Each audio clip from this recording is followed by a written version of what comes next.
Hobgoblin Ruby Beer.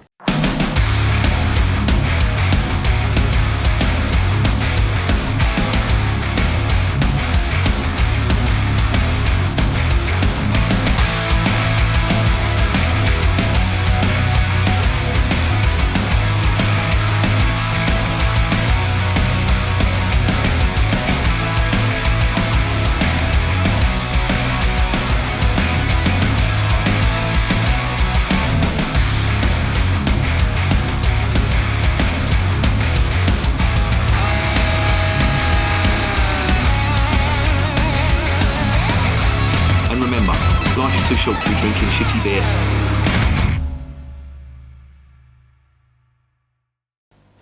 Hobgoblin. I fucking cannot pronounce that word. It's goblin. Goblin, not goblin.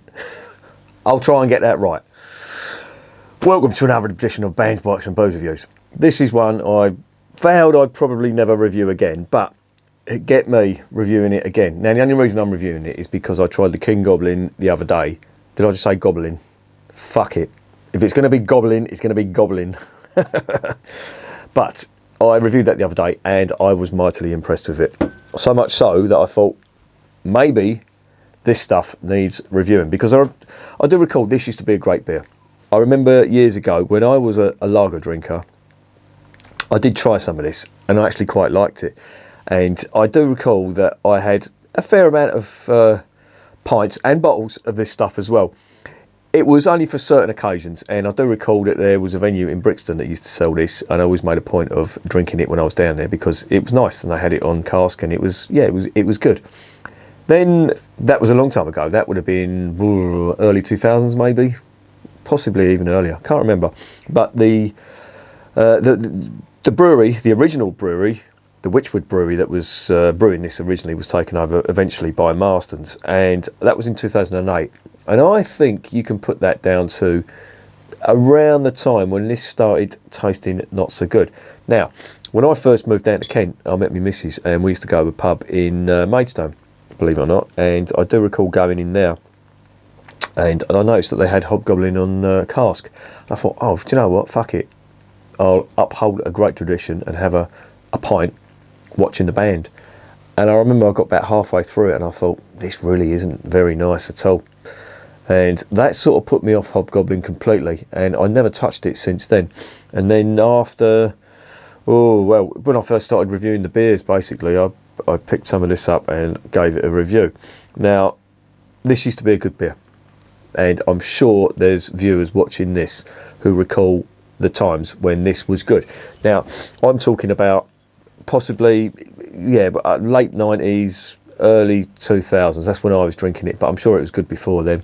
And I think this has been brewed since the 80s at least. I would say early to mid 80s. This was when it was first brewed, and it's been brewed ever since in various guises. Now, a lot's changed since then. As I say, they've been taken over by Marstons. The labels have changed as well. I'm sure you know. The original labels on these were really nice. They were really good. I don't know who the artist was, but really good. Very, very impressed with it. And it spawned a lot of t-shirts. I think I might have even bought a couple of t-shirts back in the day, and they were really nice, really colourful. And then Marstons got hold of them, and then you have what is effectively a 3-colour, various shades, but 3-colour label that's on this. Now, of course, that's been done for cost. It's why Asahi have changed the London Pride label as well. Less colours equals cheaper printing. I mean, I know everyone's got to make a profit, but I don't know, that kind of winds me up a little bit. But, and they say it on the website as well, they say this is a legendary beer. And it kind of is, because, again, with Old Peculiar, Hobgoblin was the other real ale that everybody knew. It was one of them real ales that had a reputation as being good, just like Old Peculiar, and it was on every drinker's radar. They knew about it. Maybe if they didn't drink it, they'd walk into a pub and they'd know if somebody ordered Hobgoblin or an Old Peculiar that they were an ale drinker. Not so much now. You do tend to see this in Marstons pubs, but it's not as popular, I think, as it used to be, unfortunately. Or fortunately, I don't know. Maybe Other people, I think other people seem to drink, is it Green King now? Abbott Ale, Green King, IPA, that kind of thing now, which I tend to avoid. I really don't like that either, to be honest. Green King beers, I don't know what they do with their beers. They just put some kind of syrup in it and it just doesn't taste good. But I digress. I did see some of that Crafty Hen the other day, and a couple of people have told me that's good as well. I may review that Crafty Hen as well, because, and they do another one called Abbott Reserve, and I do recall them beers being, when I reviewed them, as being pretty decent. Same with the King Goblin as well, and I haven't touched them since. Maybe I should revisit these beers, because I imagine it's like a fucking stop clock. They get things right twice a day. So these breweries that are brewing mediocre at best beer occasionally will come out with a nice one. But I digress. This is they've called it a ruby beer. I don't know why haven't called it a ruby ale, because this was the archetypal ruby ale, and it was nice, as I say. And the ingredients are listed on here, so I'll give you a breakdown of them in the next section. But they've used some quality ingredients, very similar to the King Goblin, obviously, which is based on this. It's like a stronger, fuller flavoured version, and it was really nice. Hence the reason, as I say, that I'm reviewing this again. I would not have touched it otherwise. But in my naivety, I am thinking that this is going to be pretty good. Now, here's the thing. When I did the King Goblin review, somebody in the comments, and it sounded quite pertinent from what they were saying, they made the comment that this stuff is actually brewed by Marstons in Burton-on-Trent. I don't know whether there's evidence to prove that or not on the bottle. I'm not saying it's not true. In fact, it probably would. Well, they mentioned both. They mentioned the Wychwood Brewery, and they also mentioned Carlsberg, Marstons, Denmark. Oh, that'll be the Carlsberg connection. But it would make sense, because King Goblin isn't as widely available or as popular as this stuff. And this stuff, I've heard, I don't know whether it's still true, but I've heard this is the most popular ale in bottles. Now, it's certainly better than the most popular canned ale, which is John Smith's. That is a fucking abomination. But again, I digress on these. A little bit about the Wychwood Brewery. They've been going since 1983, I think. And as I say, eventually taken over by Marstons. They're based in Oxfordshire and in a place called Witney in Oxfordshire. And they had take their name from the forest that borders Witney, which is the Wychwood Forest, an old ancient forest that is of scientific value, and it's protected. Quite rightly so. I think we should protect all our forests. Stop building fucking houses. Have you seen the state of some of them new builds they're putting up now?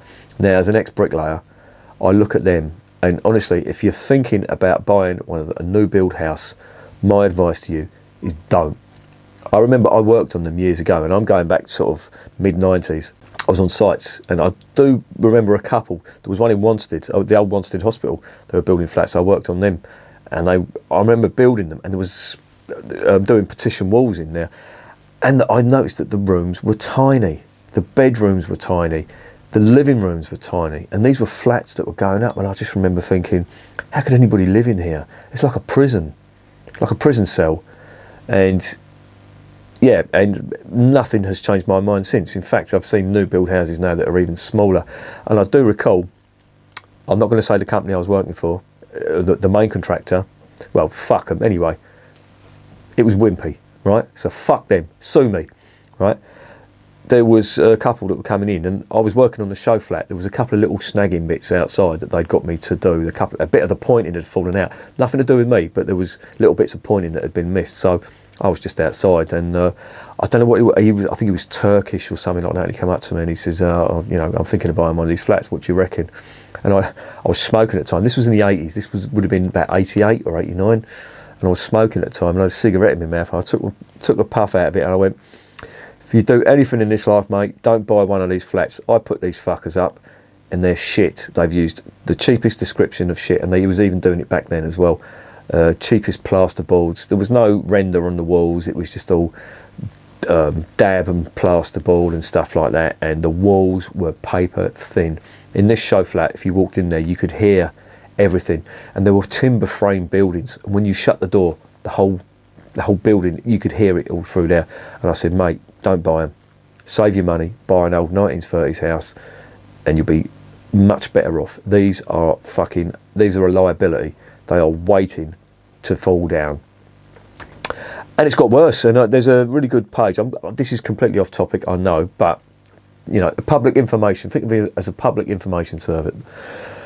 There's a very good Twitter page called New Build Hate, and I only discovered it recently. And they're basically saying what I've been saying all these years about new builds, having built them. And it's even worse now. They're building houses on floodplains. I mean, you look at all them houses in Tewkesbury in Gloucestershire.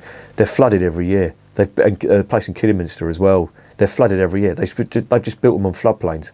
And how the hell they have got permission for that, I do not know.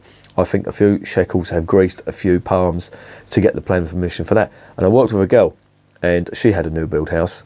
And I remember when she told me exactly what was going on, she said she was having problems with her house. It was basically subsidence, and the builders didn't want to know.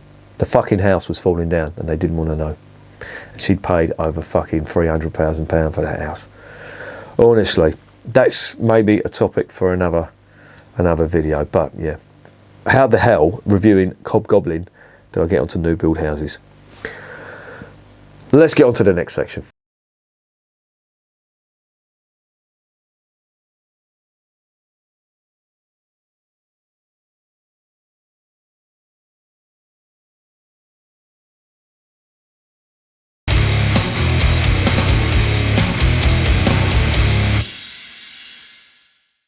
Right, 500ml bottle, 5.2%, a little bit stronger than the cask version, which I think is 4.5. The ingredients are, well, let's read out what's got on the back. Think legendary. Well, yeah, I will give you that. This is a bit of a legendary beer. I think they may be leaving off that legend a little bit. This distinct ruby beer's sweet caramel and fruity aromas tease the taste buds, brewed with smooth, rich chocolate and crystal malts, with a blend of Fuggles and Styrian Golden hops. It's pretty similar ingredients to what was on the King Goblin, which is what I'd expect. Expect a delicious full-bodied toffee flavour and a fruity finish of figs, raisins and dates. Drink legendary. When I say drink legendary, it reminds me of Gibson. You know, Gibson, the guitar manufacturers, they're getting really fucked off with all the people who are copying the shape of their guitars and doing a better job. And they brought out an advertisement getting all these stars to say, play authentic. Fuck you, Gibson. With the fucking prices you charge and the quality of your instruments, you can fuck off, play authentic. I will buy something from Japan which is 100 times better. The quality control on it has actually, they have a care in what they build, not like you fuckers. So no, I will not play authentic. So kiss my hairy Harris. What else have we got? Sell by date 30th of November 2023, 500ml bottle, and that is it. John Tilson, he's the head brewer. Right, okay, so that's got his name on it. I think Paddy McGinty is the Marston's head brewer. He used to be a couple of years ago. Paddy McGinty, beautiful English name, as Al Murray would say. Obviously, some Irish in that family with a name like that. I wonder does he own a goat? Look it up, Paddy McGinty's goat. Anyway, let's get on to the next section.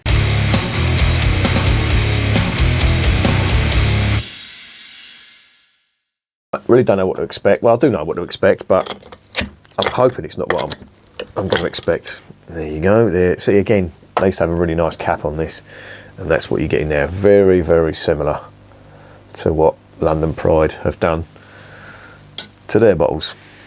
I remember the advertisements for this, and they used to have the goblin saying, "What's the matter, lager boy? Afraid you might taste something." Well, yeah, if you're talking about English lagers, I have to agree. There it is in the glass. It's definitely a ruby colour. It's sort of an amber.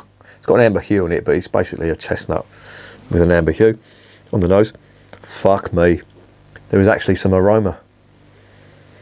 A Marston's beer with aroma.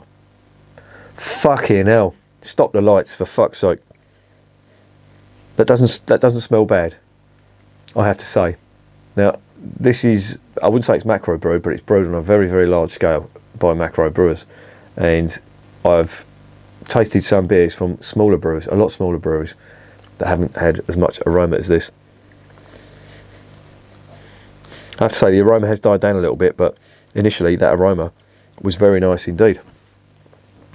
It looks okay-ish. There's a fair amount of carbonation in there, very small bubbles, I will say, almost champagne-like. Don't know if you can see that or not. If autofocus wants to do its effing job. Come on, autofocus. You're not going to be able to see that, sorry. But there is very, very fine bubbles in there. Can we get some aroma on this? There is actually some fruit on there. Some quite sweet fruit. Now, I did mention the ingredients. Sorry, I've got a fucking itchy eye, sorry. The ingredients, I should have done this in the last section, but it does contain crystal malt. It does contain Styrian Goldings. It does contain chocolate malt. It does contain pale malt, which is the base malt. And it also contains fuggles as well, which are, as I say, you find them in almost every good English ale. But I'll tell you what, that doesn't smell bad at all. Interesting. Have I been under a misconception all these years when I vowed never to drink Hobgoblin again? Let's find out.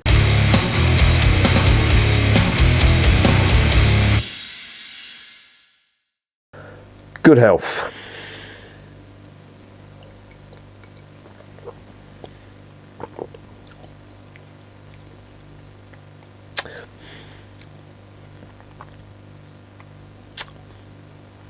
There is a little bit of taste to it, I will say. Now this is I would say room temperature. I had this when I bought this. It was in a co-op. I was nipped in there for a couple of bits and pieces, and I see that Hobgoblin, and I took it off the shelf and I left it in the kitchen. Now that kitchen gets cold at night, but the heating's on during the day, so fuck knows what my electricity bill was going to be like, or my fuel bill. My mate, he owns a cafe in Nottingham, and he was telling me the other day, Eon, the dirty fucking shithouses are trying to rinse him for 16 grand, and he got the ombudsman in, and they actually got it down to 2 grand, and he's fighting another one now where they're trying to rinse him for 24 grand. Eon, you fucking bastards. Anyway, enough about that. That's depressing. Let's. What point was I making? Oh yeah, this hasn't been in the fridge at all, so I'm getting a lot of flavour from this because it's not warm. It's room temperature. It's a little bit warmer than cellar temperature, if you know what I mean. But it does allow me to get all them flavours. And again, I'll reiterate this point in a lot of videos. The temperature you drink your beer at is so important. It really is.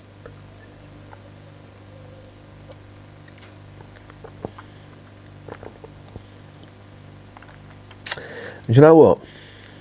At room temperature, I cannot lie to you. I would love to say, yeah, this is shit, Marstons, fuck off. It's actually got a bit about it. It's not as good as the King Goblin.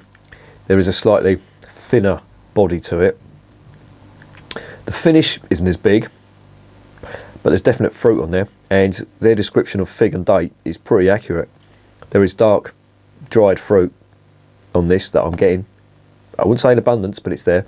There's a little hint of that chocolate malt and the crystal malt as well. There's a nice sweetness to it. Oh, I've just been confounded, haven't I, really? I was all ready to go into rant mode about how this used to be a good beer. What's happened? What the fuck has happened to Hobgoblin?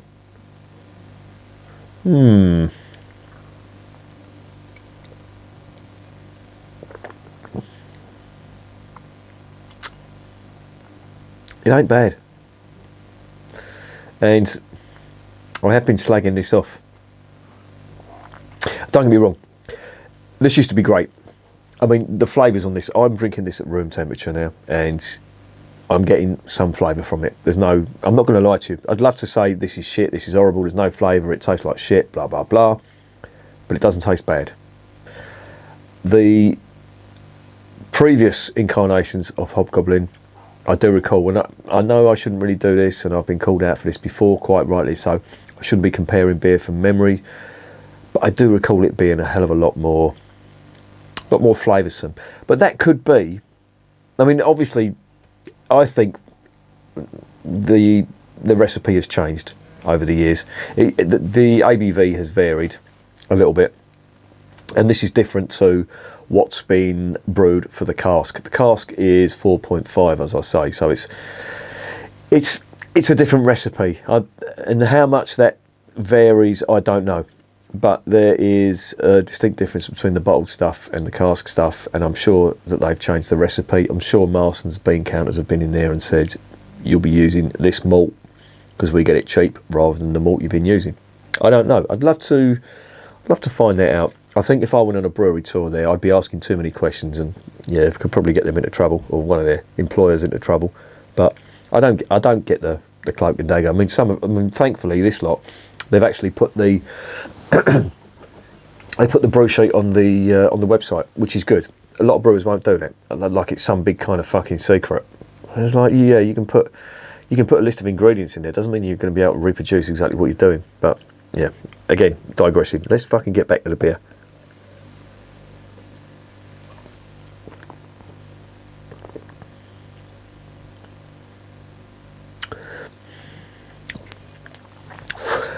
It's okay, and that's as far as I'm going to go. There is a fair amount of chocolate malt in there, I will say that, and I'm getting that on the finish as well. It's quite nice. The hop character, it's there, yeah, I will say that. There is a little bit of a mustiness to it coming off of them fuggles. The spiciness from the Styrian Goldings, yeah, but it's not big, to be honest. But I'm really not finding much wrong with it, to be honest. And this is slightly disconcerting because I have to retract now all them times that I've been slagging off Hobgoblin. Now, it's, you know, if I compared this to other beers, I would say that there are better ruby ales out there. But on its own merits, this isn't the worst in the world. Now, I will put a caveat with that. I think if this was colder, then I would probably miss out a lot of them flavours. Because, as I say, and I want to hammer this point home, the temperature you drink your beer at will determine the drinking experience that you have, in my opinion. If you drink a beer way too cold, I've said this loads of times, but in case anybody hasn't seen it, I'm going to reiterate it. If you drink your beer too cold, you are going to miss out on a lot of flavours, because it's actually scientifically proven. This is not me making it up. There is science to back it up. And I really only like putting forward these kind of points if there's science to back it up. They do make a point of that under a certain temperature you can't really taste much at all. Hence the reason why a lot of that sort of African beer, the Jamaican beer, a lot of Spanish beer is served ice cold, because it's not about the flavour when you go to them hot countries. It's all about refreshment. The taste is immaterial, and I would wager that at some of the temperatures, I remember being in Spain years ago and pulling beers out of the fridge with, you know, droplets of ice on them and stuff like that, and I would defy anybody to distinctly differentiate between two beers of that temperature. You could be drinking anything at all. Again, digressing.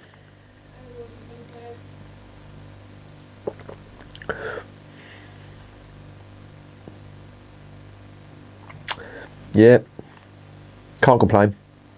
Thin body, but that's a sort of a given really with these kind of beers on the scale they're brewed.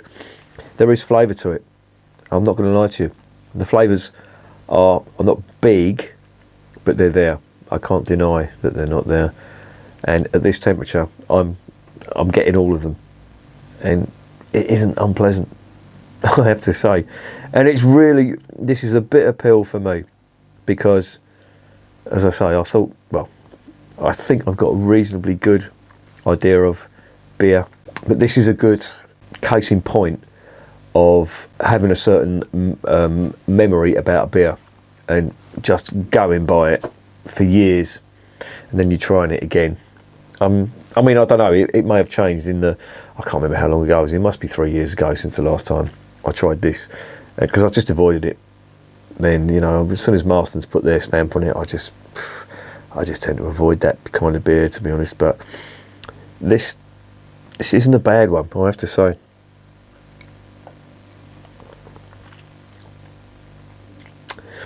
Now, if I was to compare this with, say, Hook Norton, the Old Hooky, the Hogsback Brewery, TEA, Traditional English Ale, this wouldn't come anywhere near it. The King Goblin might, this wouldn't. It's okay. There isn't any nasties in this. For a Marstons beer, there isn't any. And believe me, this is very, very fucking difficult for me to say. But I'm actually okay with drinking a Hobgoblin now. It's not bad. It's not the fucking savage monstrosity that I thought it was going to be. But this comes back to a point about me being honest. I could quite easily go into a rant, tell you it's shit, and I'd probably get a few people agreeing. I think if you drink this at room temperature, them flavours that you think you've been missing are probably there. Now, which says to me, if you drink this cold, you're probably not going to get them flavours, which is probably what I did, which is why I've had this downer on Hobgoblin. Goblin. Fucking, I will learn to say that word. There's a band. If you like your metal, there's a really good English band called Orange Goblin.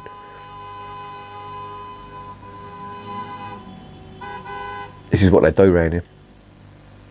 They get road rage around here a lot. It's quite entertaining. But anyway, I'm going off topic here. What was I talking about? Oh, fuck me. I can't remember what the fuck I was talking about. Fuck it, it's gone. That's what happens when you get old.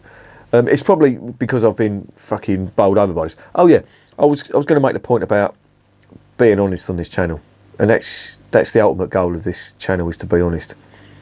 If a beer I have a misconception about is bad, I genuinely will say that it's good, because at the end of the day, I want you to get the best beer, or what I think is the best beer that you should check out, and for you not to miss out on it.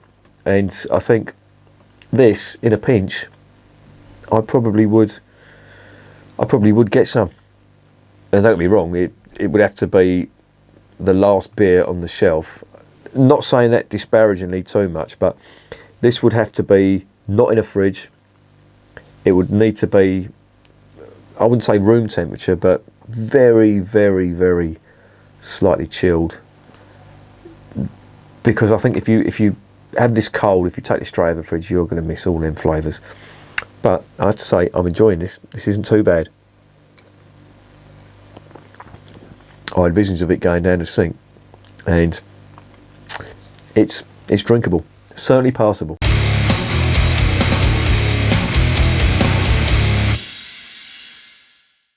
So what is the verdict on Hobgoblin Ruby beer? Well, that is a lot better than I thought it was going to be. I think drinking it at room temperature has probably got something to do with it. I wouldn't rate it over the King Goblin. I think the King Goblin stuff is a good beer. I quite like it. This stuff, the body's thinner. I would say that the flavours aren't as big. I had the King Goblin quite, I wouldn't say chilled, but it was about cellar temperature, and I still got huge flavours from it. This, I don't think I'd get the same flavours at the same temperature. Which, to be honest, and in the Wychwood Brewery's credit, it's not really that kind of thing. This is what the King Goblin was based on. Hence the reason I retried the Hobgoblin. And yeah, it's okay. I have to say, I can't really fucking go into rant mode. And I was all set to go into rant mode. So what mark am I going to give it? Well, I think this is probably, I'm going to give it a 7 out of 10. Because I think I've done the right thing here, drinking it at this temperature. I think it's an okay beer.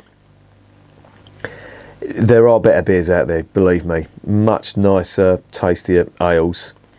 But in a pinch, I think this would be just about passable. It's good. If there's a choice between this and the King Goblin, go for the King Goblin all day long. But this, I think it's worthy. I'm going to give it, I just said 7 out of 10, and I'm wondering whether it should be 6.5. And it's probably my bias coming into it, because there are better beers out there. I'm going to leave it at 7. And that might seem like a high mark, but try it. Try it at room temperature. And when I say room temperature, put a very, very slight chill on it, and you will get some nice flavours from it. and I feel violated now that I've just drunk a Marston's beer and I'm liking it. Oh well, wonders will never cease. Have Marstons been looking at my videos? Probably fucking not. But there you go. Not bad. I'm going to give it a 7 out of 10. Maybe a little bit generous, but 7 it is. And remember, beer is working class champagne.